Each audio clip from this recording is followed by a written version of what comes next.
June night, mid-Atlantic. Commander Uno Cameo peers through the periscope of submarine I-52. The sea is calm, black, endless. He whispers that the ocean feels alive tonight. His men laugh softly, unaware that something beneath the surface is listening back. In the cramped control room, the air smells of oil and iron, gauges hum, pipes rattle. Then, a faint sound crackles through the hydrophones, unfamiliar, rhythmic, distant. The operator freezes. Cameo leans closer. The ocean is whispering, in an American voice. The crew listens, hearts racing. The deep no longer feels safe. If stories like this fascinate you, true moments hidden beneath history's surface, like this video, it helps us dive deeper into the forgotten corners of World War II. Above the waves, a shadow moves. An Avenger bomber circles, dropping small floating cylinders. Each one begins to listen, transmitting the sound of I-52's engines into the night sky. The ocean has become an enemy, but this is only the beginning.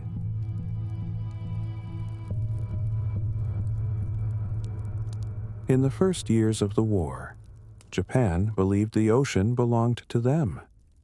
Their submarines were unlike anything the world had ever seen. Massive steel beasts gliding through the deep with the precision of clockwork. Crews wore the rising sun on their sleeves and pride in their eyes, believing their empire extended even beneath the sea. They had trained for years, drilled in silence, and studied the patterns of the waves as if they were living maps. But the ocean keeps its own secrets. Each dive into the dark brought calm and power, yet also something unknowable. The men of these submarines spoke of the sea as a spirit, ancient and eternal. To them, mastery of it was mastery of destiny itself. No one yet imagined that the ocean would soon whisper back, through machines built by their enemies. By 1941, Japan commanded one of the most advanced submarine fleets on Earth. The I-class vessels were immense, some stretching over 400 feet long, capable of traveling across the world without refueling. Each submarine carried not only torpedoes, but aircraft sealed in hidden hangars, small bombers that could rise from the ocean's skin and strike faraway shores. To the Imperial Navy, it was proof that Japan's reach had no limits. Inside these vessels, the air was thick with oil, metal, and pride. The crewmen knew every valve, every sound, every vibration. They moved like one body, one breathing machine of discipline and faith. They believed their craft to be silent hunters, unseen and invincible. And yet, across the ocean, factories were roaring, building devices that would soon hear them long before they ever saw danger. Young officers stood on the decks during training, staring at the endless Pacific horizon. For them, the sea was the purest battlefield. No witnesses, no boundaries, no mercy. They were told that Japanese submariners were the elite, chosen for intelligence and endurance. Families sent them off with quiet pride, knowing they might never return. To serve beneath the waves was to vanish into legend. The Empire's war planners dreamed of invisible armadas, striking unseen and returning like ghosts. But their philosophy of warfare valued courage over data, intuition over technology. They built monuments of steel, but ignored the invisible war already being born, the war of sound, of signal, of science. The ocean would soon remind them that bravery alone could not silence a machine. Life inside a submarine was a rhythm of whispers and echoes. Every sound mattered. A dropped wrench could mean discovery. A breath too loud could betray them. Silence became sacred, the true language of survival. The crew learned to read the sea by vibration alone. The faintest pulse through the hull told stories of distance, depth, and danger. In those moments, the ocean felt alive, as if it was listening. They believed silence gave them control, but it also made them blind. The same stillness they worshipped would become their weakness once the Americans found a way to make the sea speak. While Japan's submariners were mastering quiet, American engineers were mastering sound. Miles away, laboratories hummed with experiments, invisible waves bouncing through water, waiting to reveal the hunters of the deep. By late 1943, the Japanese Navy still believed it ruled beneath the waves. Their submarines prowled the Pacific, swift, disciplined, invisible. Yet strange reports began to surface, aircraft appearing where no aircraft should be, depth charges falling with impossible precision. Officers dismissed it as coincidence, as luck, but deep inside, unease began to grow. Something new was moving through the water, something unseen. And in American skies, bombers were being fitted with floating microphones, small buoys that could hear what the human ear could not. Soon, these strange devices would drift upon the waves, listening for the heartbeat of engines below. The age of silence was ending. The ocean itself was about to turn into a listening battlefield.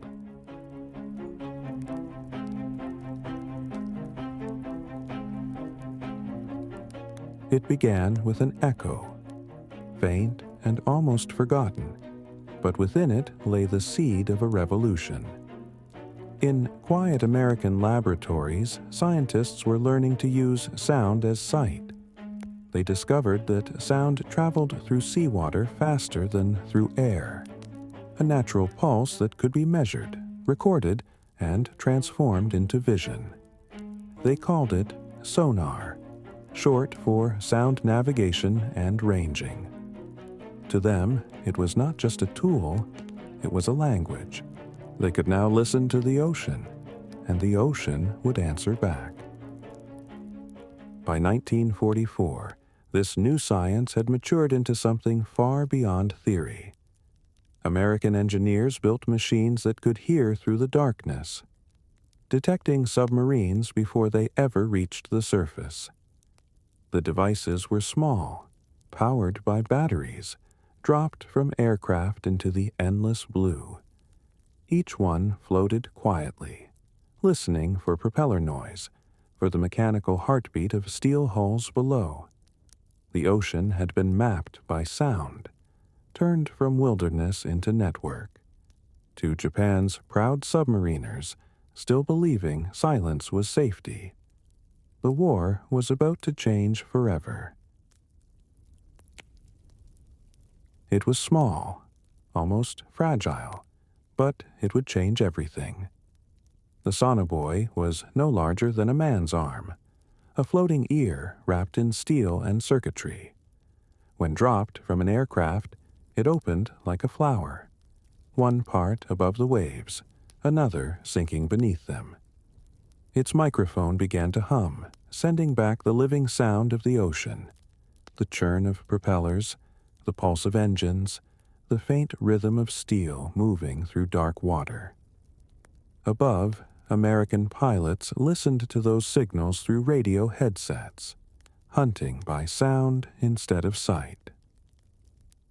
What made the sonobuoy so powerful was its simplicity. It needed no direct contact, no radar, no light, just sound and patience. The devices could drift silently for hours, forming invisible grids of listening points across the Pacific. Each buoy reported its findings to aircraft circling in the clouds, allowing them to track submarines deep below. Japanese captains soon noticed that evasion no longer worked. Even when submerged hundreds of feet, even when engines slowed to whispers, the sea itself betrayed them. The silence they trusted had turned into their enemy. It began as confusion. Japanese submarines reported being attacked in perfect darkness, without radar, without sight. Pilots seemed to know their every move. Bombs and depth charges fell precisely where they hid. Some captains suspected betrayal, others blamed luck. But soon, too many coincidences piled up. Across the Pacific, submariners whispered of an invisible listener, something that followed them no matter how deep they dived. They didn't yet know its name, but it had already claimed its first victims. By the spring of 1944, fear began to spread quietly through the Imperial Navy. Crews spoke of aircraft that seemed to appear from nowhere, of torpedoes that curved as if alive. Reports reached Tokyo describing attacks guided by mysterious patterns of sound. But the command refused to believe them, calling such stories superstition. They could not imagine that the Americans had turned the ocean into a sensor. Beneath the waves, sound had become a weapon, and silence had become a trap. What Japan called mastery, America had already redefined as mathematics. By mid-1944, the sky itself had joined the war beneath the sea. American carrier groups now launched aircraft equipped with radar, magnetic sensors, and the new sonobuoy systems. They no longer searched blindly. Pilots dropped buoys in careful patterns, blue, yellow, red, and purple, each one tuned to a different frequency, creating a grid of underwater ears. From thousands of feet above, the air crews could hear the deep murmur of submarine propellers echoing through the radio waves. For Japanese submariners, it was incomprehensible. How could the enemy know their movements so perfectly? They changed frequencies, altered speeds, even shut down engines, yet the hunters always returned. The ocean that once offered protection now betrayed every motion. Many submarines began to dive deeper than ever before, but pressure crushed their hulls, and silence offered no escape. The sea had been transformed, no longer neutral, no longer loyal. It was listening for someone else now. Reports began to flow into Tokyo, coded messages filled with disbelief. "Enemy hears us underwater," one transmission read. "Planes attack after sound detection," said another. Some officers demanded proof. Others simply stopped writing. Fear spread through the submarine divisions like oil through water. Captains whispered of cursed devices dropped from the sky. Small, floating things that could hear through miles of sea. The myth of invincibility was cracking, replaced by a quiet dread. And in June of 1944, that dread would take form. A Japanese submarine named I-52 set out on a secret mission, carrying gold, tin, and precious cargo to Germany. Her crew believed they were untouchable, that the ocean would protect them. But waiting above were the new hunters, armed not with luck, but with science. The sonobuoy would soon prove its power, and the ocean would claim the I-52 as its witness. June 23, 1944. The Atlantic was silent, windless, and black as ink. Commander Uno Kameo stood inside his submarine, the I-52, bound for German-occupied France. The mission was bold, to exchange gold and rare metals for technology Japan desperately needed. 2 tons of gold, hidden deep within the hull, gleamed faintly under lamplight. A fortune meant to strengthen an empire at war. Around him, 94 sailors moved quietly, their faces calm, their trust absolute. To them, the ocean was still their ally. They had crossed thousands of miles unchallenged, meeting German submarines in secret mid-ocean exchanges. Each operation reminded them of Japan's reach and precision. Yet, outside their steel walls, the world had changed.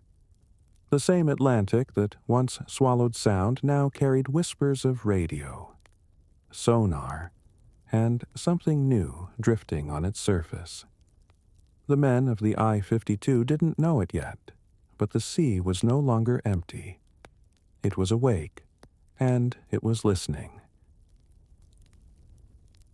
At 11:40 p.m., radar on an American escort carrier picked up a faint contact, a long shape cutting through the black ocean. Lieutenant Commander Jesse Taylor's Avenger torpedo bomber rose from the USS Bogue and banked toward the signal. In his headset crackled static and coded chatter. Target confirmed. Beneath him, the I-52 ran on the surface, its crew unaware of the eyes above. Flares dropped, painting the sea with ghostly light.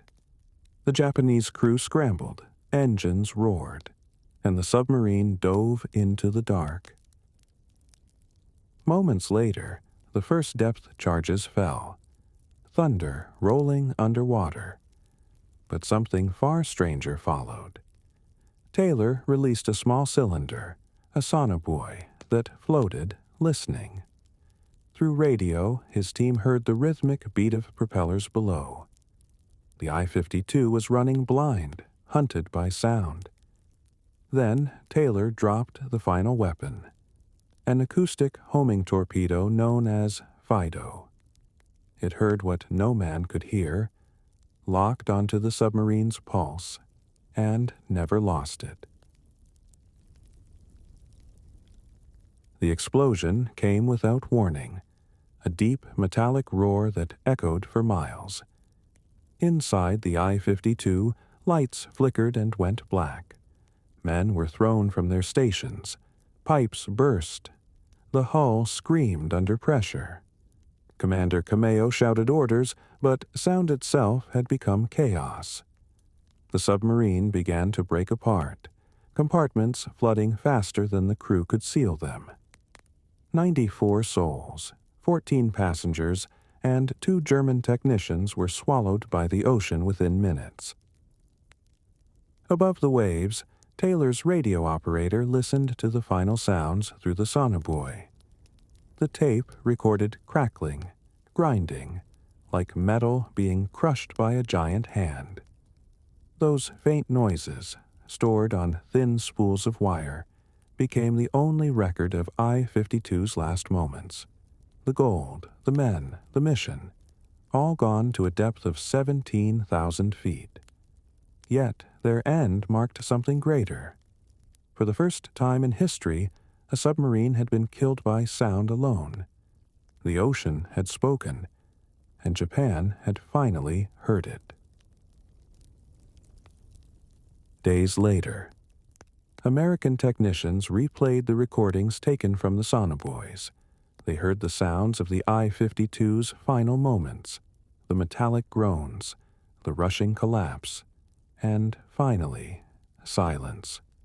Those wire spools, labeled Gordon Wire 1 and Gordon Wire 2, were stored away, evidence of a new era in naval warfare.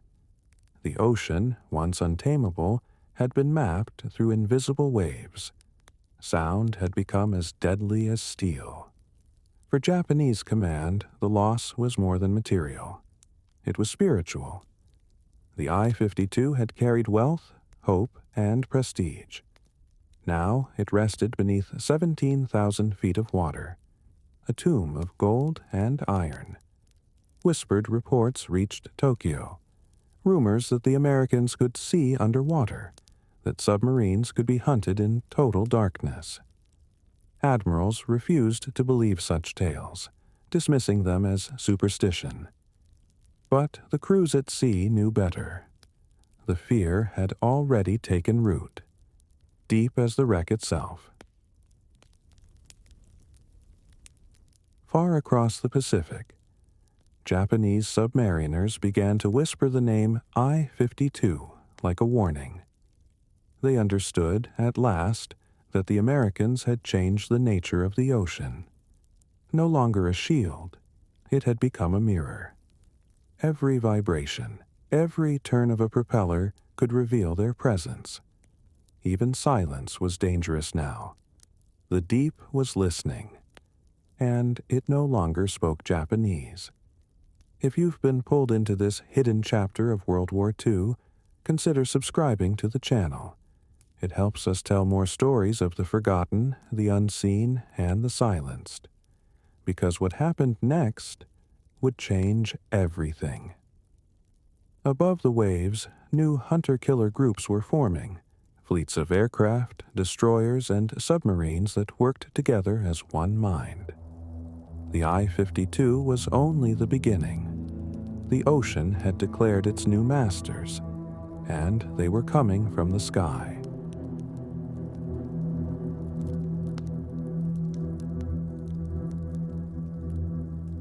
By 1944, the ocean gained a new heartbeat.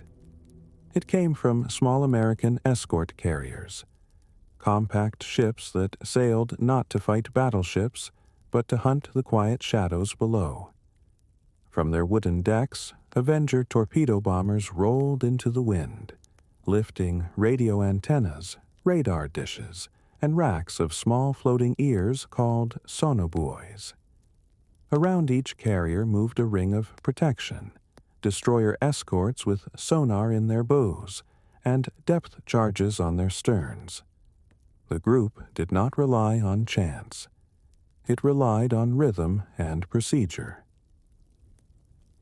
They called them hunter-killer groups. A carrier searched the wide circle of sky. Aircraft mapped contacts. Destroyers closed for the strike. Pilots spoke to sailors they could not see. Miles apart, yet linked by clean radio codes and simple plots on grease pencils. When one plane ran low on fuel, another took its place. When one destroyer broke contact, a sister ship picked it up again. What had been a guessing game became a schedule. The ocean was still vast, but the gaps between hunters grew very small.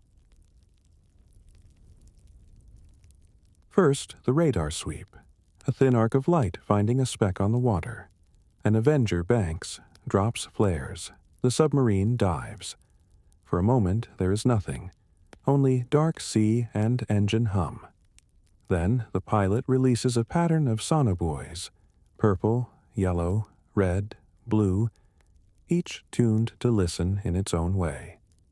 The radio operator turns a dial and hears the ocean speak, propellers thrum, a faint change in pitch as the submarine turns. On a kneeboard map, the crew draws a triangle of sound. The target's path appears where lines cross. Now the call goes out to the ships. A destroyer escort charges toward the mark. Sonar pings ripple ahead like soft bells. The officer of the deck orders silent speed. The Hedgehog projector is armed. Rows of small contact bombs point toward the surface. Overhead, the aircraft circles and updates the plot. New buoys fall, old buoys drift. If the submarine slows, the acoustic torpedo from above can listen for it. If it turns, the destroyer can throw a pattern to meet it. What was once a duel becomes choreography. Many hands, one mind. To Japanese captains, The new accuracy felt unreal. They changed speed, then changed again. They dove below thermal layers, tried to hide in colder water. They turned hard to make the propeller noise vanish into bubbles. They shut engines and drifted in silence. Yet the hunters still found them. Planes appeared exactly over their last turn. Depth charges fell where no eye could see. It seemed as if the enemy read the water like a sheet of glass. Courage did not fail, but certainty did. What they faced was not magic. It was method. Aircraft leapfrogged patrol lines so the listening never stopped. Destroyers took bearings from sonar and from distant radio fixes. The carrier kept fuel, spare parts, and fresh crews moving like a clock. If contact was lost, another tool waited. Magnetic detectors near the surface, acoustic torpedoes from above. Ahead thrown mortars from below. Every sensor overlapped another. Every failure met a backup. The ocean had not grown smaller, but the distance between detection and attack had become very short. In that shortness, men felt the war turn.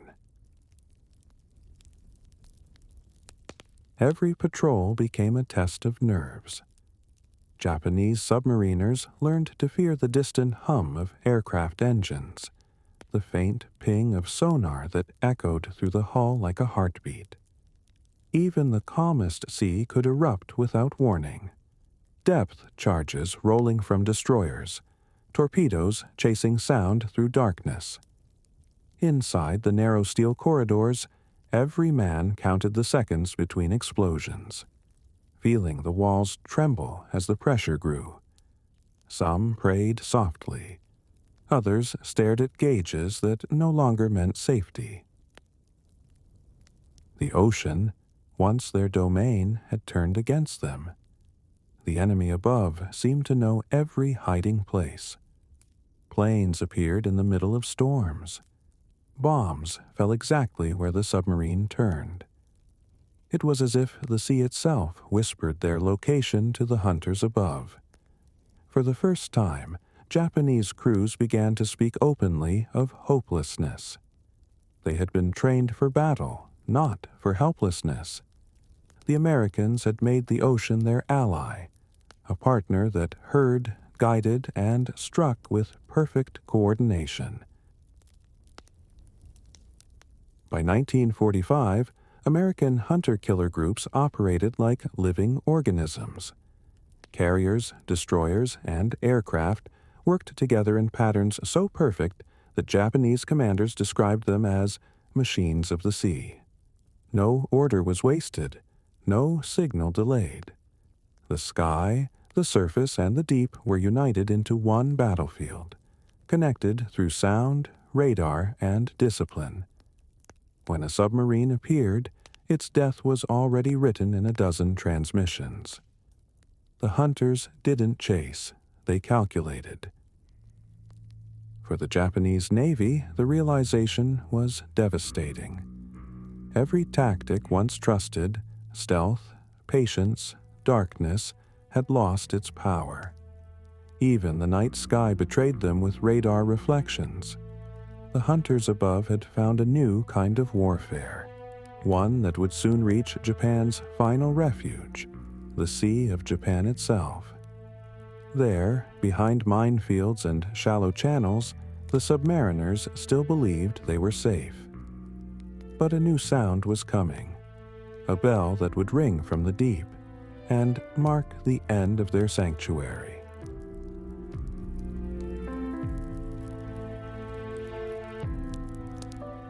By the spring of 1945, Japanese commanders still believed in one last refuge. The Sea of Japan, surrounded by land and protected by thick minefields, was thought untouchable. 4 lines of underwater mines guarded the Tsushima Strait, a deadly fence of steel spheres suspended beneath the waves. Every submarine captain knew the maps by heart. Beyond this point, they were told, the enemy cannot follow. For a time, that illusion held. Merchant ships sailed under the moonlight with confidence, believing the deep belonged to them again. But far away, 9 American submarines prepared for something never done before. They were armed with a new kind of sonar, frequency modulation, or FM sonar, that could sing through water and echo back the shape of danger. It didn't just detect ships. It could see mines, marking their presence with a chime so distinct that the crews called it Hell's Bells. The mission was given the code name Operation Barney. Its goal, to pierce the unpierceable, to invade Japan's final underwater fortress. June 4th, 1945. The first 3 submarines, Sea Dog, Creval, and Spadefish, approached the Tsushima Strait. Their sonar operators listened intently as FM signals pulsed through the dark. Then it came, the sound that would haunt them forever, a clear metallic chime echoing from every direction. Each ring marked a mine, suspended only 50 yards apart. The path ahead was narrow, twisting, and deadly. The crews nicknamed the sound Hell's Bells because it felt like descending into an underworld made of metal and echoes. For 20 hours, the submarines crawled through the minefields, their propellers turning so slowly that the ocean seemed still. On radar, the surface was empty. Beneath them, a forest of explosives waited for a single mistake. Yet the FM sonar guided them perfectly. The chimes formed patterns. The crewmen read them like a song of survival. When the submarines finally emerged into the Sea of Japan, the operators whispered in disbelief. They had done the impossible. They had entered the enemy's sacred waters, untouched. Once inside, the hunters began their work. The Sea of Japan, long considered safe, turned deadly in days. Between June 9th and June 24th, the 9 American submarines sank 28 ships, nearly 55,000 tons of cargo, including 1 Japanese destroyer and a submarine. The attacks came without warning, at dawn, at dusk, in fog, and under moonlight. Japanese sailors who survived spoke of torpedoes that came from nowhere, of shadows that vanished before the sea could even stir. The sanctuary had become a trap. News of the losses reached Tokyo in disbelief. Admirals demanded explanations that no one could give. How had submarines crossed the minefields? How could they attack so freely in supposedly secure waters? The truth was beyond imagination. The Americans had rewritten the rules of underwater war. The Hell's Bells had sung their last song, and with them, Japan's final line of defense had fallen silent. From this moment on, nowhere was safe, not even home.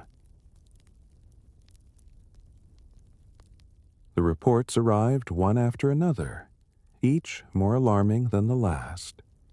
Japanese convoys lost in home waters, mines untouched, torpedoes striking from nowhere. At first, officers refused to believe it. The Sea of Japan was supposed to be a sanctuary, protected by 4 mine belts and shallow straits. How could submarines have passed through undetected? Yet survivors told the same story, of distant mechanical chimes, of explosions below the horizon, and of unseen enemies vanishing beneath the waves before help could arrive. When word reached naval headquarters in Tokyo, disbelief turned to dread. The admirals realized the unthinkable.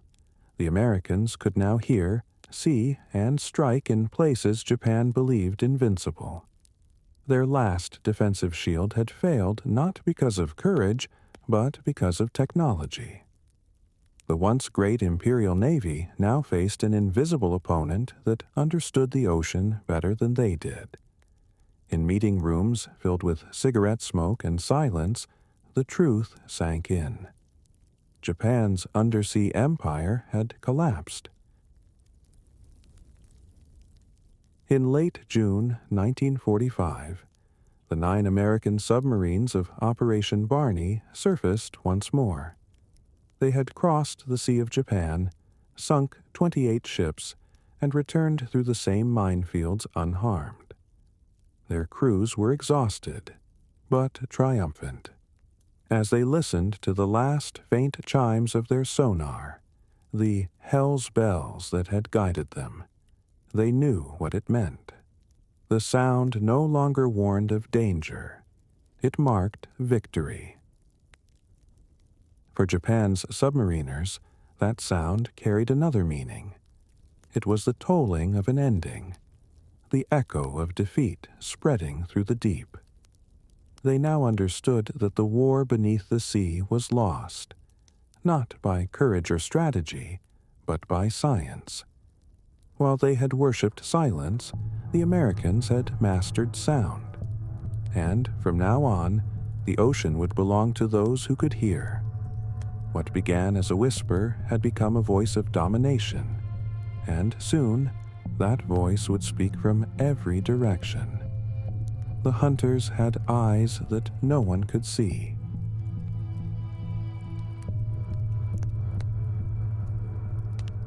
By the summer of 1945, the ocean itself had become an American weapon. What Japan once called silence was now filled with signals. Radar beams, sonar pulses, radio chatter crossing miles of air and water.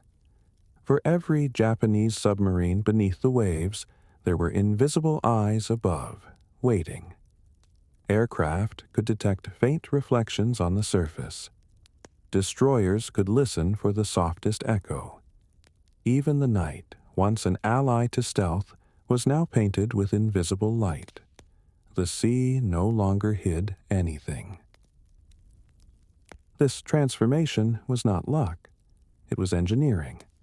American research stations had built a network of technology that turned the chaos of the ocean into data. Sound became a map. Radar became vision. Mathematics became power. To Japanese crews, this unseen web felt supernatural, as if the Americans had found a way to speak with the ocean itself.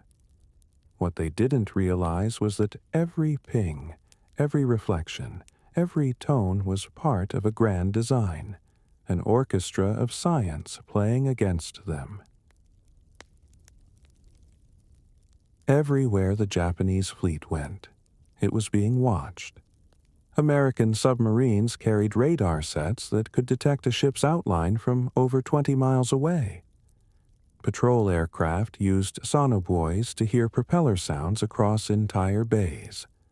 Destroyers coordinated attacks using data shared between vessels, each listening, each calculating, each confirming.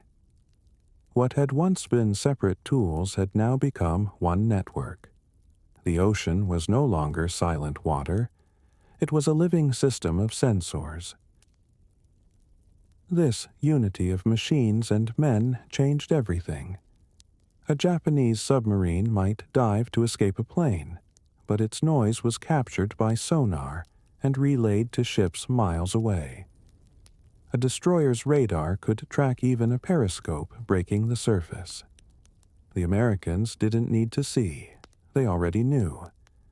The Japanese Navy, once proud of its discipline and skill, was powerless against an enemy that fought through mathematics and precision.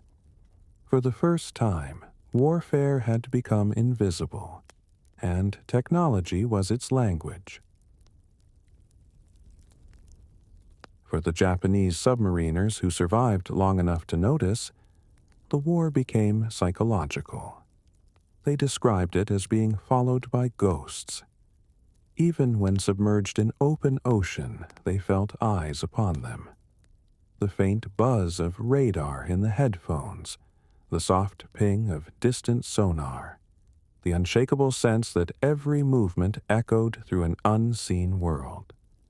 Lieutenant Commander Nambu, captain of I-401, later said that he stopped trusting silence entirely. To him, the calmest water was the most dangerous. It wasn't fear alone, it was realization. The Americans had mastered not only weapons, but awareness itself. They had turned information into power. The submariners began to understand that their defeat wasn't caused by a single battle. It was built by the steady accumulation of invisible signals. Every dive, every sound, every reflection was a confession. And the ocean delivered that confession straight to the enemy. By the time they realized it, it was too late. In the final months of the war, American machines seemed tireless. Radar screens never went dark, sonar operators never rested, and patrols filled the ocean from dawn to dusk. Every hour brought new information. A whisper of propeller noise here, a radar echo there. Each fragment of data was logged, compared, and shared. The hunters didn't wait for luck. They calculated certainty. For the Japanese, this precision felt inhuman. The ocean had always been ruled by chance.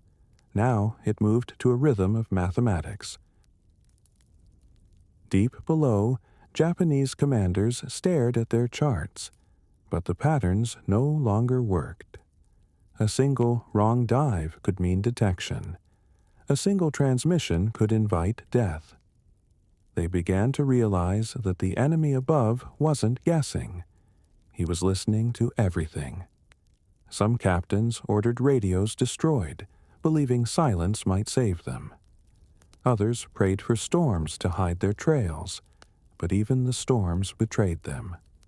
Radar pierced the rain. Sonar cut through the thunder.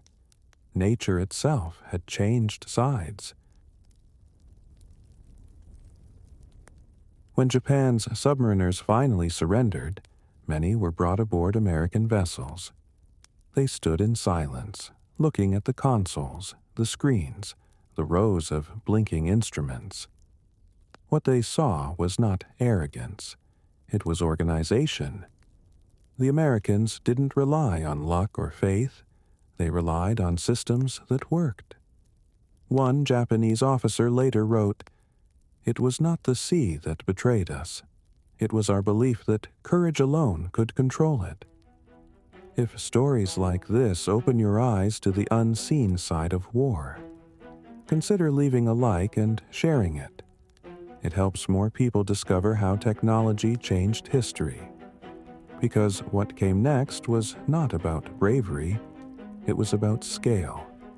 Factories, foundries, and assembly lines would soon become the true engines of victory. The Americans had turned their machines into extensions of will, and their will into endless production. The battle beneath the waves was over, but the war of industry was only beginning.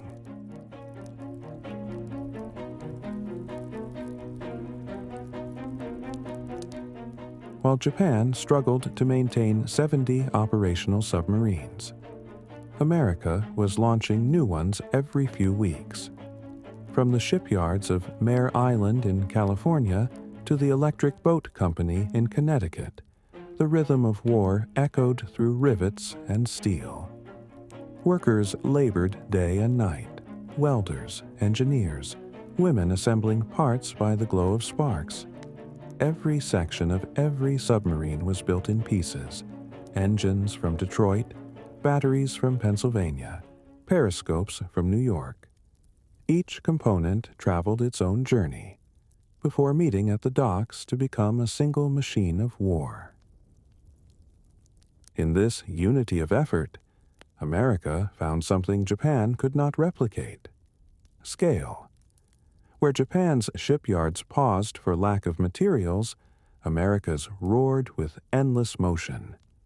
Factories produced faster than war could destroy. When one submarine was lost, another slid into the water within weeks. It wasn't just replacement, it was multiplication. Japanese officers later admitted that they had underestimated not the enemy's courage, but his capacity. For every silent vessel Japan sent into the sea, 10 more were already waiting beneath an American flag. Numbers began to tell their own story. Between 1941 and 1945, American shipyards produced 314 submarines. Each one contained over 140,000 parts, manufactured by contractors in 32 states. It was an orchestra of logistics, synchronized, mechanical, relentless. In contrast, Japanese industry fought shortages of steel, fuel, and labor. Mines were bombed, factories starved, the empire's supply lines strangled by the very submarines it could not stop. For Japan's officers, the realization came too late. The war had become a contest of production, not bravery.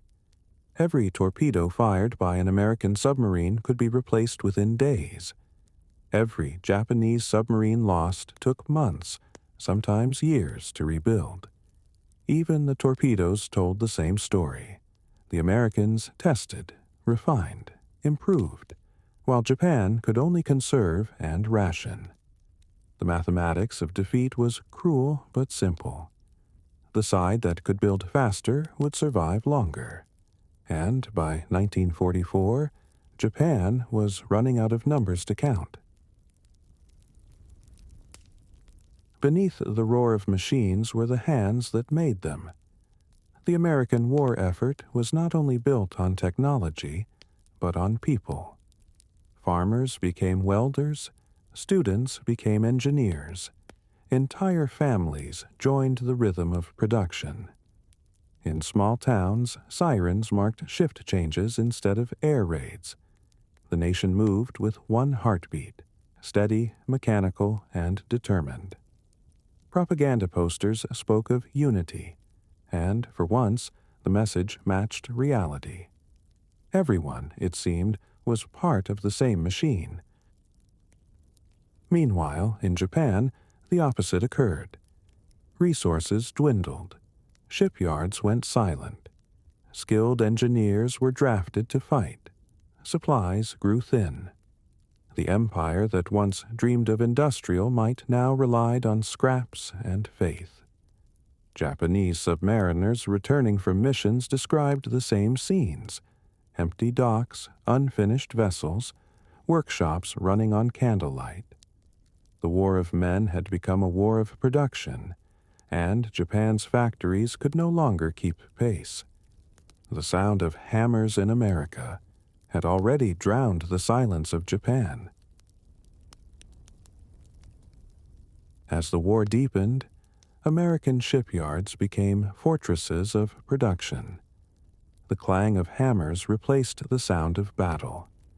In California, workers at Mare Island built submarines faster than the ocean could claim them. In Connecticut, the Electric Boat Company turned blueprints into steel giants within months. Every mistake taught a lesson. Every success was copied and multiplied. The true genius of America's war machine was not perfection, but repetition. Even imperfection became efficient when built by thousands of hands. The Japanese Navy had no answer for such momentum. Their submarines were crafted like art, elegant, complex, and slow to produce. The Americans built theirs like tools, simple, effective, replaceable. When one was lost, another took its place, identical down to the last bolt. This was the new kind of warfare, one where creativity mattered less than continuity. Factories became the generals, and blueprints became the battle plans. Japan's commanders still spoke of honor, but in the age of machines, honor could not compete with output. By 1945, the war had become arithmetic. Japan's entire merchant fleet had shrunk from 6 million tons to barely 2. American submarines sank nearly half of that. Oil from the Dutch East Indies no longer reached Tokyo. Rubber and tin lay stranded in Southeast Asia. Factories stopped. Trains froze. Cities starved. The empire was collapsing not from defeat in battle, but from the slow suffocation of its own economy. The silence of missing convoys was louder than any explosion. For Japan's submariners, it was an unbearable truth. They had fought bravely, but numbers had decided their fate. The Americans had built a war too large to fight. Behind every sonar ping and every torpedo was an entire continent of machines, workers, and resources moving in harmony. The industrial tide could not be turned. As the last submarines slipped beneath the waves, Japanese officers spoke of a new kind of enemy, one that never slept, never bled, and never stopped building. And soon, those machines would give birth to something even deadlier. Weapons that could think, hear, and strike on their own.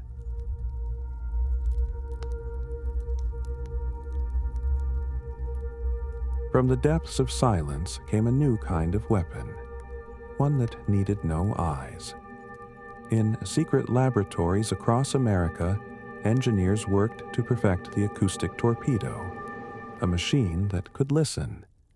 They named it Fido, though its official title was Mark 24 Mine. Dropped from aircraft, it fell into the sea like any bomb, but instead of exploding on impact, it waited. Inside, small hydrophones listened for the rhythmic beat of propellers. Once it found that sound, it turned and followed. Patient, relentless, alive. For Japanese submariners, Fido was the sound of death. It moved through the dark guided only by vibration, homing in on the heartbeat of the ship itself. No evasive turn, no countermeasure could fully escape it. The ocean, once a hiding place, had become a hunting ground. Many who heard the low hum of its motor never heard anything again. In the cold mathematics of war, the acoustic torpedo represented the future, a machine that needed no courage, no mercy, and no sleep. The invention of sonar and acoustic torpedoes transformed the ocean into a world of invisible duels. Every submarine movement produced echoes. Every sound revealed position.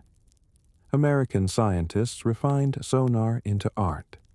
Signals were shaped, tuned, filtered, until operators could tell not just that something was there, but what kind of ship it was. Sonar became an extension of human perception, allowing sailors to see through water as clearly as through glass. Japan's submariners, trained in stealth and patience, now fought against mathematics itself. For them, each dive became a risk. The deeper they went, the clearer the echoes became. They could not hide from the water. The medium itself had betrayed them. Meanwhile, American crews trusted the technology completely. They spoke calmly as torpedoes locked on targets, confident that sound would deliver victory. It was the first time in history that science replaced instinct in battle.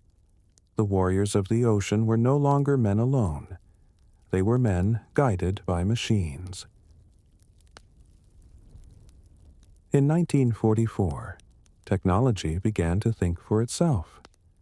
American engineers introduced radar-guided bombs and proximity fuses, weapons that didn't just fire, but sensed when to explode. Anti-aircraft shells no longer relied on human timing. They listened for enemy planes and burst at perfect range. In the ocean, torpedoes carried miniature computers that adjusted depth, speed, and direction. The machines were learning, not through mind, but through design. Japanese forces never caught up. Their torpedoes, though powerful, relied on mechanical aim and courage. American weapons required neither. The difference wasn't only in results, it was in philosophy. Japan's war effort was built on the will of the warrior. America's on the will of the engineer. As the months passed, every encounter became less a duel of men and more a test of invention. The side that could improve faster would live longer. By the end of the war, that pattern would define all wars to come. By the final year of the war, machines had begun to fight in silence. Battles no longer erupted with cannon fire or smoke. They unfolded inside invisible spectrums of sound and signal. Pilots dropped acoustic torpedoes guided by echoes they couldn't see. Destroyers fired based on sonar traces that faded as quickly as they appeared. Victories were counted in tones and pulses, not in explosions. The battlefield had moved beyond human sight and beyond human control. For the men who lived through it, this change was disorienting. Submariners once relied on instinct. Now they relied on instruments. A wrong interpretation of sound could mean life or death. Technology promised certainty, but it also created dependence. Without it, the ocean was once again dark and unknowable. The line between man and machine began to blur. The more the Americans trusted their devices, the less they needed intuition. Yet that surrender of instinct brought victory, because in this new world, precision mattered more than courage. When the war ended, the technology remained. Sonar, radar, proximity fuses, acoustic torpedoes, they became the blueprint for the future. What had started as desperate invention now shaped every navy on Earth. The machines that listened beneath the waves would one day guide spacecraft above the stars. The war's greatest legacy was not destruction, but transformation. Those who survived it understood that power was no longer measured in armies or fleets, but in knowledge. If you have been captivated by how science quietly reshaped the battlefield, consider subscribing. It helps us keep uncovering the forgotten revolutions that changed our world. Because what came next was not triumph, but disappearance. Japan's once mighty submarine force, hundreds of men and vessels strong, was vanishing. The ocean that had once carried their empire was now filled with wrecks and silence. From the depths of defeat, only ghosts remained.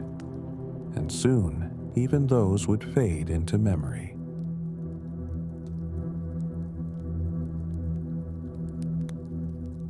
By 1945, the once mighty Japanese submarine force was nearly gone.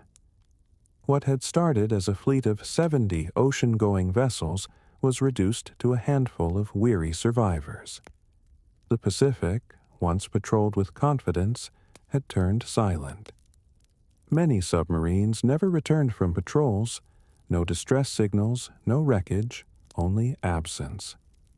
For the families waiting on shore, the sea became both grave and question.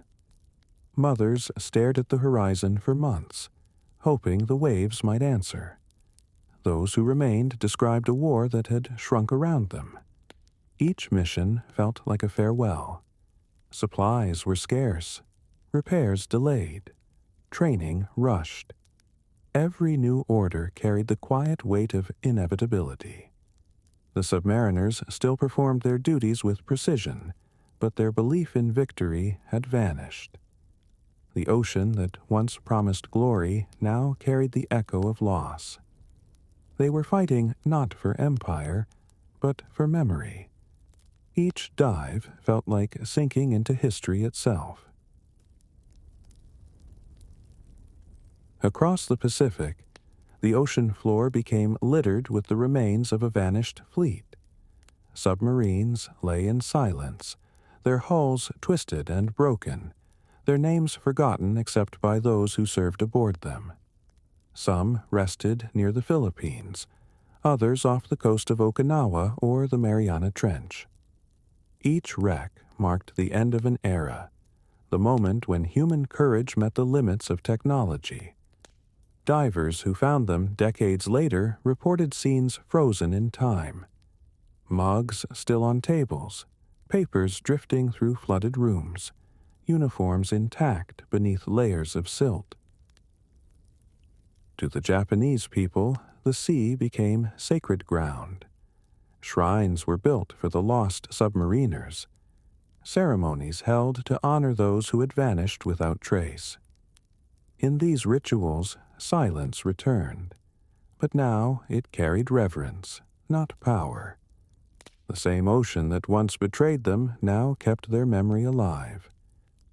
For those who had fought beneath the waves, the line between victory and extinction had blurred, and the ocean had claimed both. When the guns fell silent in August 1945, Japan's surviving submarines were ordered to return home. They sailed through seas now ruled by their enemies. Many surfaced with white flags painted on their conning towers, surrendering to aircraft that once hunted them. The journey back was quiet. No music, no triumph, only the hum of engines echoing through empty waters. For men who had lived years inside the steel wombs of submarines, that silence felt heavier than any bombardment. At ports once crowded with ships, only skeletons remained. Damaged vessels lined the docks, stripped of weapons and hope. Some submariners stepped ashore and wept at the sight of their homeland, bombed, burned, and broken. Others stood in disbelief, still listening for the sounds of sonar and depth charges that would never come again. The war had ended, but the echoes of its technology still lingered. The sea, for the first time in years, was calm. Yet that calm was not peace. It was aftermath. After the surrender, the surviving submariners were brought to American bases for questioning. They spoke calmly, often with a kind of quiet dignity. Many admitted they no longer feared the enemy. They feared irrelevance. In the face of overwhelming technology, their courage had become obsolete. Yet even in defeat, they remembered every mission, every loss, every crewmate who vanished beneath the waves. To them, war was not a story of nations. It was a story of names. Each wreck on the ocean floor carried one. In Japan, these memories became sacred. Families gathered around faded photographs, listening to the news that would never change. The submariners' names were carved into stone tablets in coastal temples, their stories retold by priests who had once blessed their voyages. For a generation that had lost everything, the submariners represented both tragedy and endurance. Their defeat was undeniable, but their devotion was eternal. And so, silence, the sound they had mastered and feared, became their monument. Decades passed, and the wrecks remained. Rusted hulls, scattered torpedoes, silent control rooms buried in silt, untouched by time, untouched by light. The ocean kept them hidden, guarding their final watch. Divers who descended to those depths spoke of an eerie stillness, as if the ships still listened. Inside the I-401 and others like her, everything lay where it fell. Tools, charts, photographs sealed behind glass. The sea had preserved not just metal, but memory. Above those depths, Japan was changing. Cities rebuilt, factories returned to life, and a new generation looked forward instead of back. But the lessons of the vanished fleet lingered in quiet corners of the nation's mind. Technology had defeated them once, and would now be their salvation. The submariner's legacy would not end at the bottom of the sea. It would rise again in steel and innovation, in the shipyards of a reborn Japan. The silence of defeat was about to become the hum of reinvention.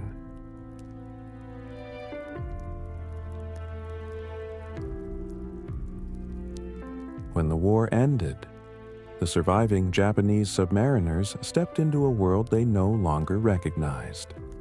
Cities lay in ruins, harbors were empty, and the empire that once stretched across the Pacific had vanished. Yet in that silence, something began to change. The officers and engineers who had seen America's technological power firsthand started to understand that their nation's future would not come from rebuilding armies, but from mastering innovation.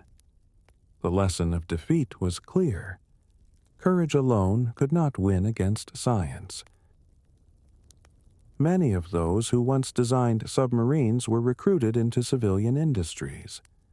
They brought with them precision, discipline, and an obsession with reliability. These men had lived through the collapse of systems that failed under pressure, and they were determined never to let it happen again. What they could not achieve through war, they would achieve through creation. In factories that rose from the ashes of bombed shipyards, Japan's industrial rebirth began, not forged in pride, but in reflection.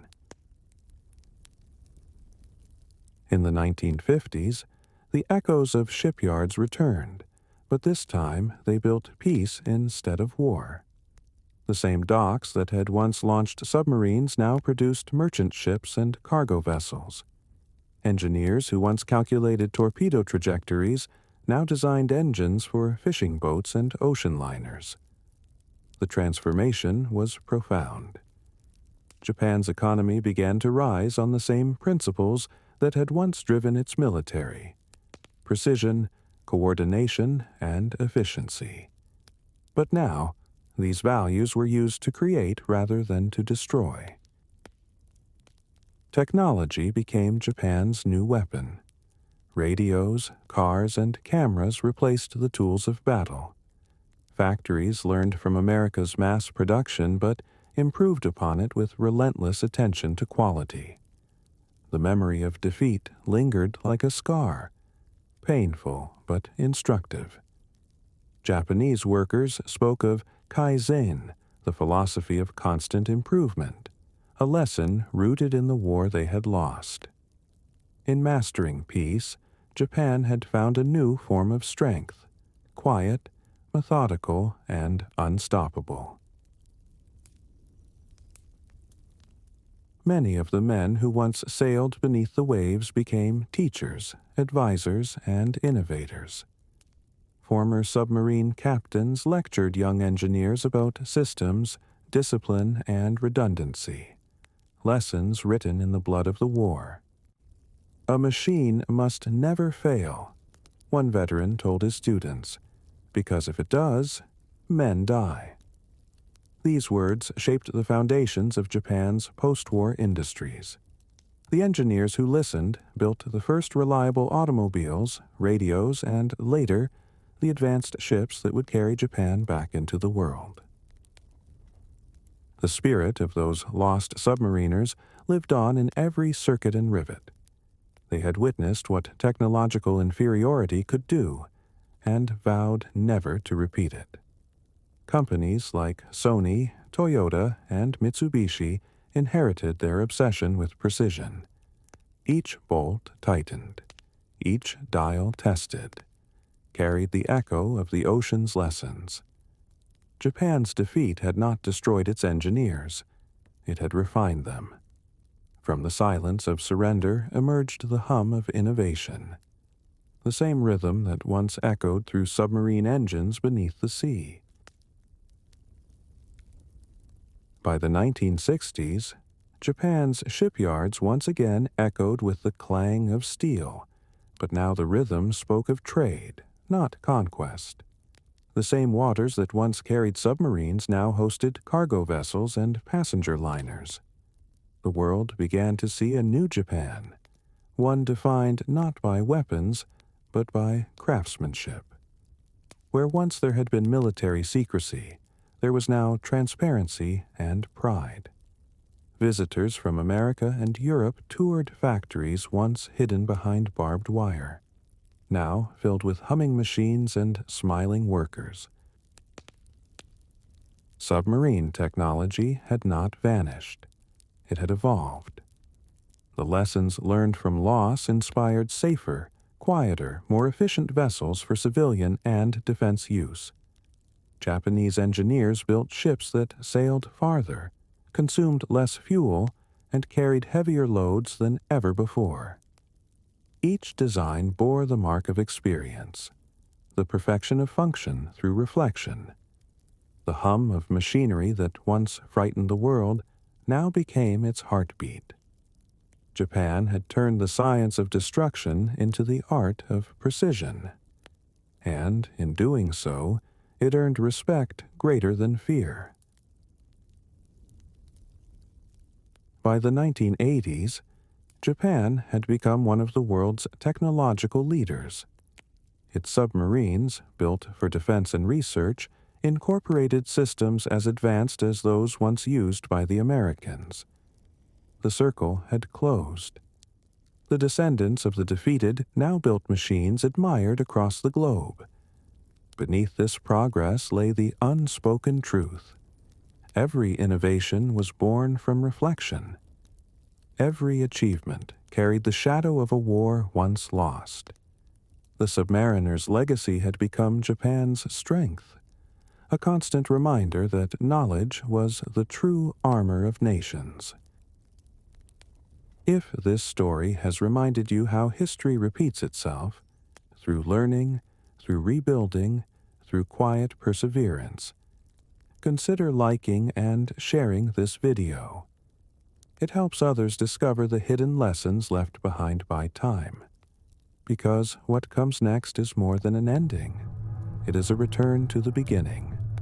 The sea that once witnessed destruction now carries peace.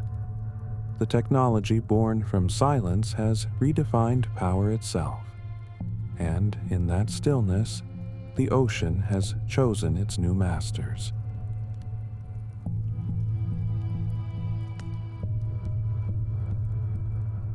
The ocean remembers, even when men forget. Beneath its shifting waves lie stories written in salt and silence. Steel tombs, fragments of lives, echoes of ambition. The Japanese submariners who once believed they ruled these depths became part of its memory. Their courage was real, but their world was changing faster than they could see. Technology had turned the sea into something new, not a frontier, but a mirror. It reflected not only sound, but the nature of human progress itself. Each generation that looks upon the Pacific sees a different ocean. For some, it was a battlefield. For others, it became a highway of peace and trade. Yet the water remains the same, deep, patient, eternal. The lessons carried beneath it still speak to those who listen. Power built on arrogance fades, but power built on understanding endures. The submariners learned that truth in darkness, and their descendants now sail beneath the same waves, guided by knowledge, not pride. In the end, victory did not belong to those who shouted loudest, but to those who learned to listen. The Americans had won the war beneath the sea by turning science into sound, by transforming chaos into comprehension. Japan's defeat was not the end of its story. It was the beginning of something wiser.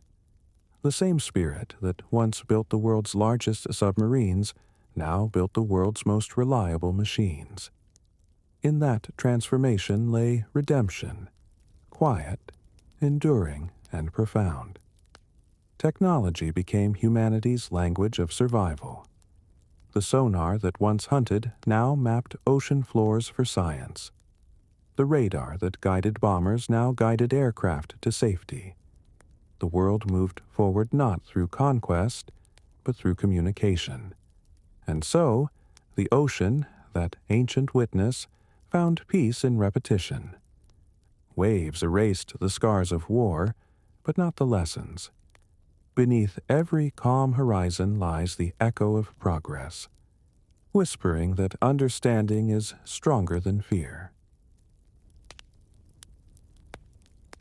Even now, the sound of those sonobuoys drifts through history, the quiet hum of innovation born from desperation. Each invention, each echo became part of something greater than war. The submariners who vanished beneath the waves left behind more than wrecks. They left reminders that courage must be paired with progress, and faith must be guided by reason. Their story is not one of defeat, but of transformation, the eternal evolution between man and machine. If this story has spoken to you, take a moment to subscribe and share it. It helps us keep exploring these forgotten journeys, not to glorify war, but to understand it. Because only by remembering how the world once drowned in conflict can we appreciate the calm that follows. The ocean's voice still speaks. You only need to listen, and in that listening, you may hear the heartbeat of history itself. Once, the ocean belonged to those who dared to cross it. Then, it belonged to those who could command it. Now, it belongs to those who can understand it. From the silence of submarines to the symphony of sonar, from the smoke of war to the glow of progress, the sea has always chosen its masters. They are not conquerors, but listeners. Every wave that touches the shore carries a memory of that shift, from power to purpose. And so, the story of the Japanese submariners comes to rest not in tragedy, but in transformation. The ocean they lost became the classroom that taught the world. Every nation that studies its depths today carries the same lesson. Knowledge is the only true empire. The sea changed hands, not through war, but through wisdom. Its guardians now are not warriors, but thinkers, guided by echoes that began long ago, when one submarine vanished, and the ocean spoke back.